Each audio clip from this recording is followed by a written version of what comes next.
তোমরা সবাই কেমন আছো?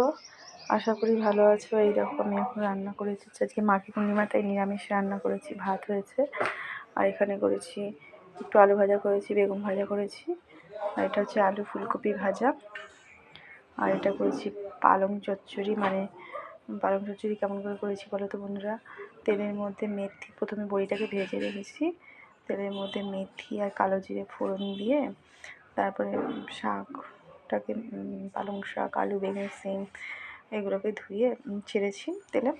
তারপর নুন হলুদ দিয়ে ভালো করে নেড়ে চেড়ে শুকনো শুকনো যখন হয়ে আসছে তখন বড়িটা দিয়ে লঙ্কা ধনে পাতা দিয়ে আবার একটু মিষ্টি, পরিমাণ মতো মিষ্টি দিয়ে নেড়ে চেড়ে নামিয়ে দিয়েছি। এইভাবেই করেছি, তোমরা করে দেখবে, ভালো হবে খেতে।